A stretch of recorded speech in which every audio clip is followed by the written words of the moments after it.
Is there a lot of rosary bead clutching when it comes to the flag planting in the Ohio State-Michigan game? Because Ryan Day, I found myself more bothered by the general cavemanness of Ryan Day after that, matter-of-factly saying, well, we're not going to allow that in our home field.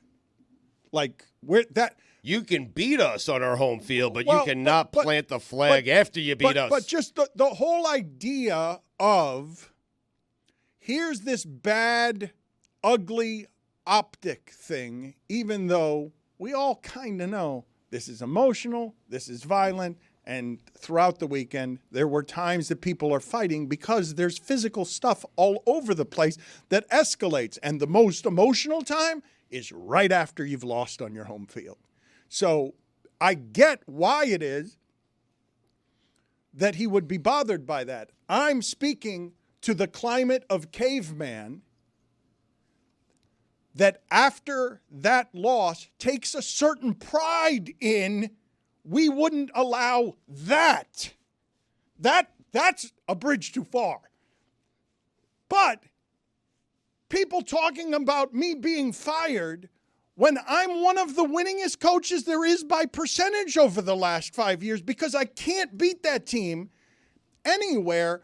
The culture of football that surrounds some of this stupidity, which is, well, you know, this is war for us, right? And at the end of war, what do you do when it's violence that is a real estate acquisition? What do? You plant your flag to tell everyone that you've been there, when the historic echoing thing of that isn't going to be the flag or any visuals of that flag. It's going to be what they've done to your dye job the last 4 years. Men are so emotional. They're so emotional. Oh, my God.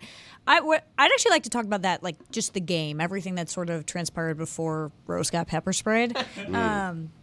That felt like just one of the most botched coaching jobs I have ever seen, where the entire time to me it really felt like Ohio State went in with the plan of we are simply more talented than them. They are a bad football team. We will win. Before the game, there was no sort of feeling in the air that this could be a potential loss. Like the fans were taking it very seriously, but there was no vibe that made it seem like it had the past few years where Michigan was a very good football team. They won the national championship last year, but it was just mind-boggling to me to lose this game when you know exactly what Michigan is going to do. They cannot throw the ball to save their life. You know they are going to run. You know you need to have a plan in place for their defense, and you have the best receiving core in the nation. And it was just so, like, watching, I was like, they are so unprepared for this. Will Howard played like you knew what Michigan was going to do, and you had nothing ready for it. Like, I think that is one of the worst coaching jobs of Ryan Day's entire career. And I know that he has an insane winning percentage. 47-1 against all Big Ten teams except for Michigan. 1-4 against Michigan. Like, do I think he should get fired for this? No. He's a very good head coach. Every team in the country would be lucky to have him. But you're at Ohio State. That's the one game you cannot lose. That is the one thing you cannot do. It's just the whole time it was just I could not wrap my brain around how this was happening. Can I be honest for a second? Can I be safe space?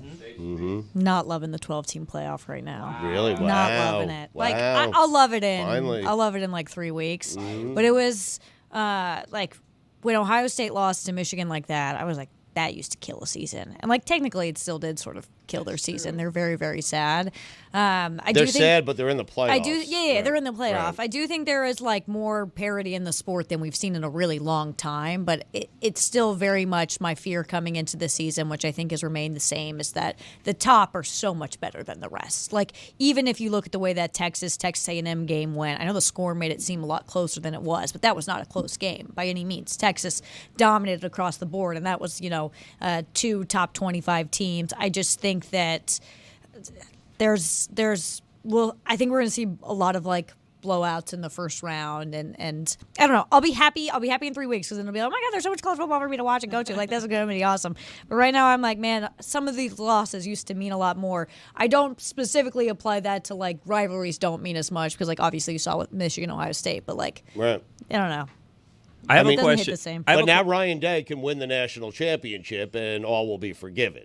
I don't know. They might still fire him. Well, They are really unhappy about him That'd be losing to great. Michigan. Also, I don't know if you guys saw this last week, but Ryan Day gave an interview which was kind of crazy, where he was like, outside of my dad dying, losing to Michigan has been the worst thing that's happened to me and my family. Yeah.